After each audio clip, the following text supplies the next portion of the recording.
오늘 우리에게 하나님이 주신 말씀은 마태복음 5장 10절부터 12절 말씀입니다.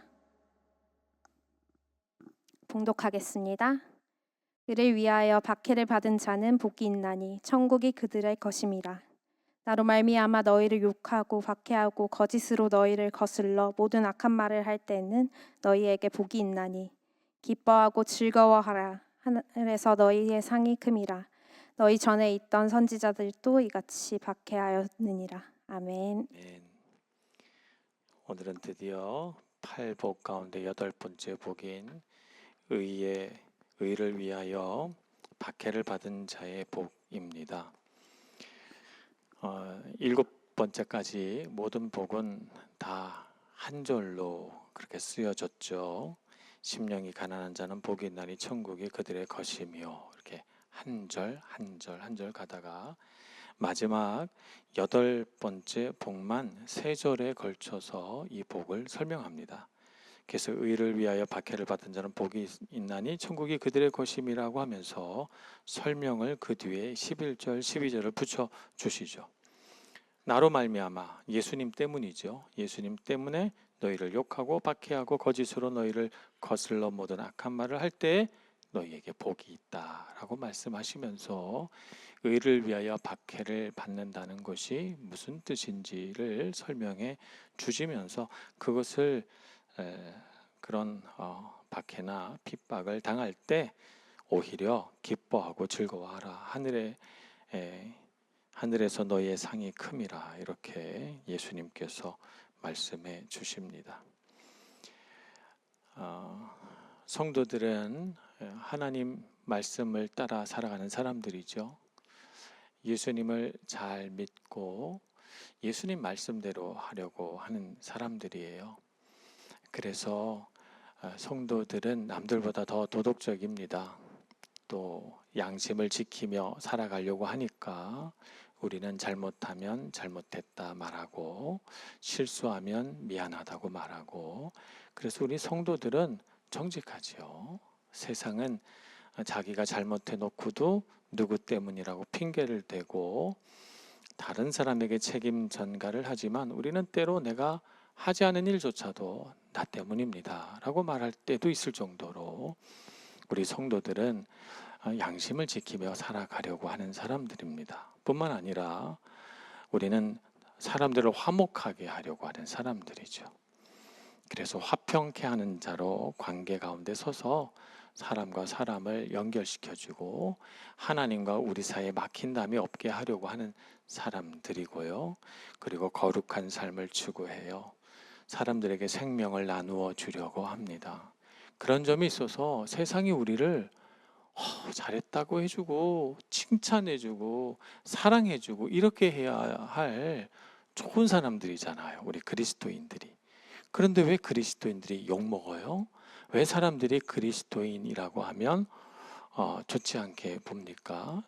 두 가지 모습이 있다고 생각해요. 하나는 그들이 생각하는 그리스도인의 이상형에 미치지 못해서, 그래서 그리스도인들 중에 제일 잘 믿는 사람을 보고 와, 저 사람 참 잘 믿네 이렇게 하지 않고, 세상 사람들은 그리스도인들 중에 제일 못 믿는 사람, 잘못 믿는 사람, 그런 사람을 딱 예로 들어서 예수 믿는 사람이 왜 저래 이렇게 비판하는 경우가 하나 있고요. 또 하나는 내가 예수를 잘 믿고 바르게 살려고 하는데 그게 못마땅한 거예요. 그래서 미워해요. 그냥 세상 사람들처럼 살지, 자기가 뭐 잘났다고, 자기는 뭐 다르다고 더 도덕적이고 더 신실한 사람인 것처럼 왜 저렇게 살아? 이렇게 생각하고 미워해요. 이것이 그리스도인들을 미워하는 두 가지 요소인 것 같아요, 제가 보니까. 그런데 세상은 왜 그럴까요?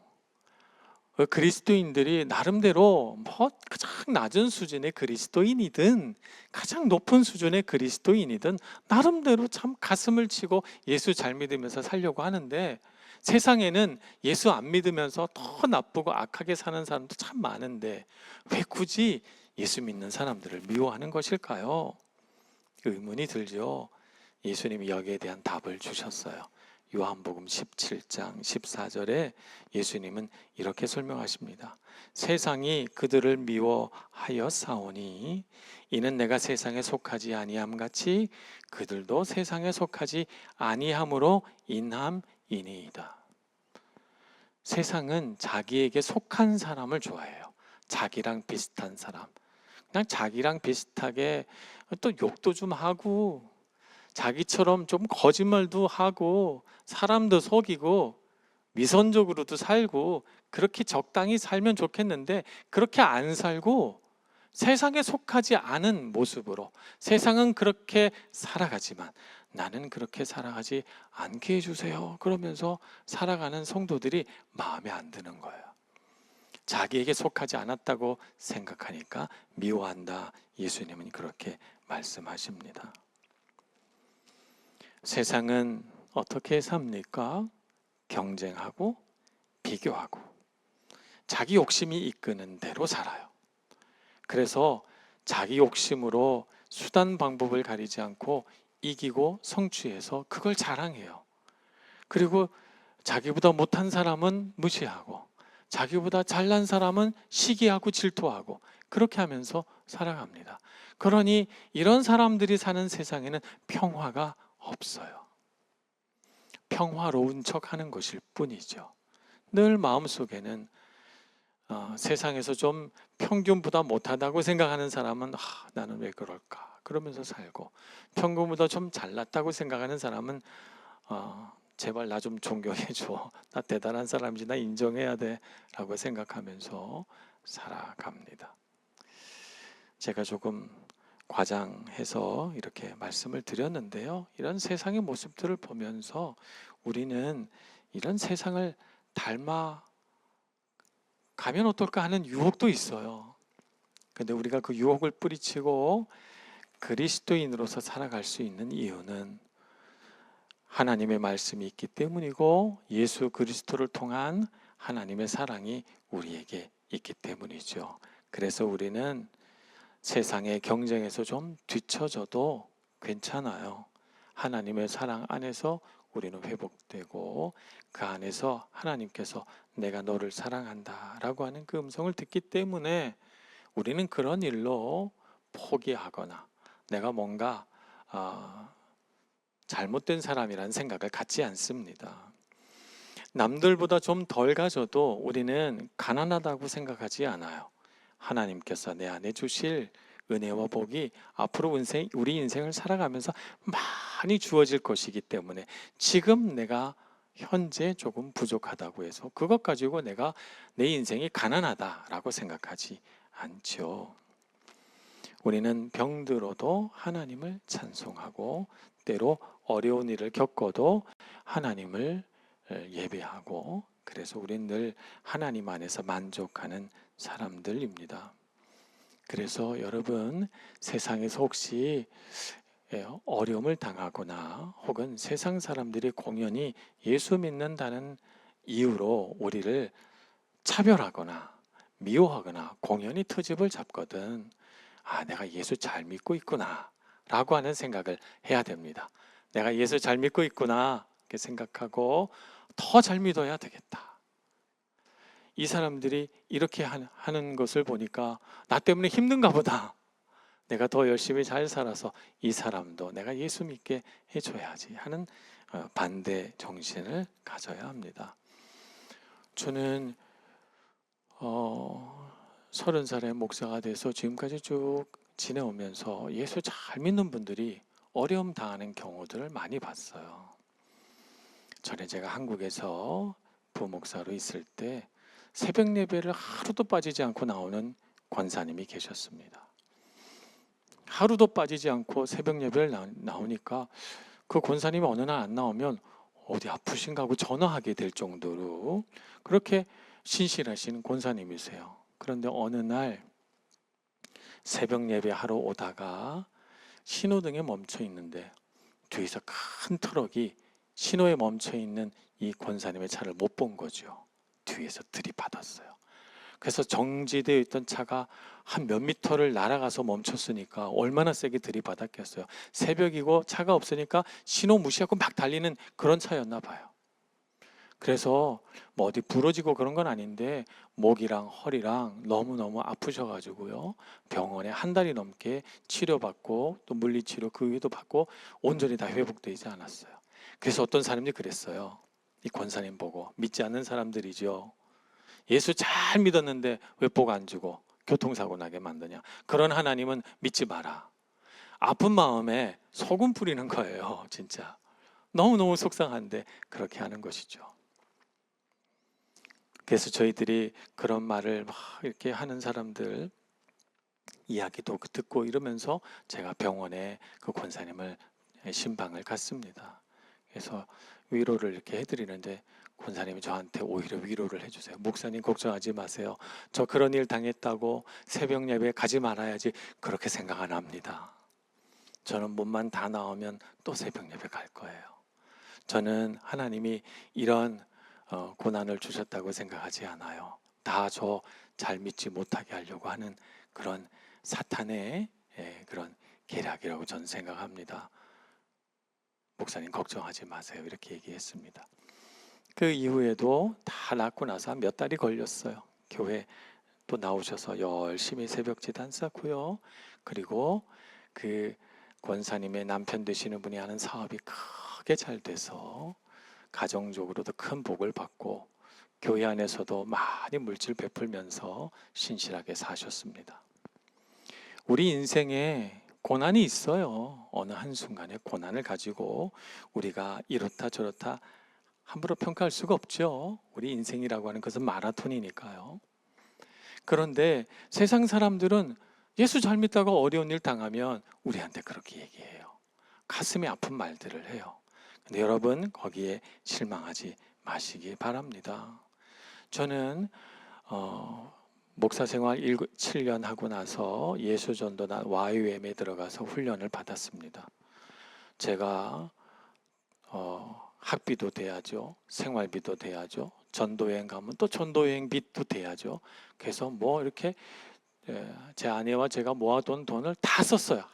1년 동안에. 몇 천만 원을 썼어요. 다 써버리고 한 푼도 안 남았어요. 그래서 저는 이렇게 생각했습니다. 제가 믿음으로 주님 앞에 훈련받기를 자청하고 내게 있는 모든 물질, 내가 30대 후반에 정말 그 귀한 시간을 다 주님께 바쳤으니 내가 한국으로 돌아오는 그 순간 하나님이 좋은 교회 마련해 두셨다가 척척척 내가 내 인생을 가로가게 해주시겠지 그랬어요. 그래서 제가 비행기 타고 한국으로 돌아오는 날 막 소망이 넘쳤어요. 하나님, 저에게 어떤 미래가 펼쳐질까요? 정말 기대가 됩니다. 그런데 어떤 일이 벌어졌어요? 6개월 가까운 시간 동안 제가 사역지를 못 얻었어요. 이력서를 몇 번이나 썼는지 몰라요. 이력서는 수십 번을 썼기 때문에 기억이 잘 나지 않을 정도예요. 제가 마지막 최종 면접까지 올라간 것만 5번이에요. 2명 남은 최종 면접에 올라가서 떨어져요. 너무 속상해요. 너무 가슴 아프고 속상하고 어느 날 제가 기도하다 눈물이 나더라고요. 하나님 어쩜 이러실 수 있습니까? 제가 주님을 위하여 모든 것을 다 드리고 이렇게 하나님 앞에 올바른 목사 되려고 헌신했는데 그 결과가 이겁니까? 그래서 어떤 사람들이 그래요. 혀를 찢찢 차요. 그러길래 사역 그만두지 말았어야지. 그런 선교단체 들어가서 훈련받지 말았어야지. 어리석은 목사야. 그런 얘기가 귀에 들려요. 너무 속상했어요. 그래서 그 시간 하나님 앞에 꿇 엎드려 기도하고 또 제가 아는 그 예수전도단 간사님한테 가서 기도도 받고 그렇게 하면서 제 마음에 차오르는 생각이 뭐냐면 이게 마지막 훈련이구나 하는 생각이 들었습니다. 너는 이래도 나를 따르며 내가 너에게 준 말씀대로 살겠느냐라고 하는 사람이 시키는 훈련이 아니라 하나님이 직접 나를 훈련시켜 주시는 마지막 DTS구나라고 하는 생각을 가지고 마음을 고쳐먹고 주님 저 사역지로 안 보내시면 안 보내셔도 돼요. 제가 주님께서 뭘 맡겨주시든지 그냥 그대로 할게요. 그냥 주님이 어디든 가라고 하면 제가 첫 번째 오라고 한 교회로 가겠습니다. 그랬어요. 이렇게 기도한 다음 날 저한테 전화가 왔습니다. 금요일인데 전화가 와서 첫 번째로 선택했던 목사님이 갑자기 안 오시겠다고 한다는 거예요. 그래서 제가 두 번째 있었던 이순이었는데 면접 보러 오겠냐는 거죠. 그래서 토요일 날 가서 면접 보고 주일 날 당회에 통과했다는 얘기 듣고 월요일 날 제가 사택 가서 보고 결정됐어요. 3일 만에, 제가 기도한 지 3일 만에 결정이 됐습니다. 그래서 저는 얼떨떨했어요. 지금 모든 걸 하나님께 맡기겠다고, 첫 번째 연락 오는 교회 가겠다고 했는데 바로 다음 날 면접 보러 오고 하니까 제가 얼떨떨하더라고요. 그래서 저는 하나님이 그걸 기다리셨구나. 내가 주님께 모든 것을 다 드리고 나의 전권을 위임하고 주님 뜻하신 대로 살아가겠다고 고백하기를 원하셨구나 하는 생각을 했습니다. 그래서 내 귀에 들리는 이렇게 저렇게 사람의 방법으로 살아가도록 나를 유혹하는 말들을 내가 다 뿌리치고 내가 배운 대로, 훈련받은 대로 하나님 말씀대로 살아가기를 고백하고 선택하기를 원하셨다고 생각한 것입니다. 그것이 제가 여기 밀라노 한인교회 오기 전에 마지막으로 갔던 산송교회였습니다. 그 교회에서 4년 동안 사역하면서 훈련받은 거 제 사역의 현장에서 풀어내면서 적용하면서 살아가려고 또 나름대로 참 몸부림친 그런 기억이 있습니다. 여러분의 삶에도 그런 일들이 있을 거예요. 여러분 참 신실하게 주일 오후 3부 예배 여러분 오라고 누가 강요한 사람이 있습니까? 아무도 없습니다.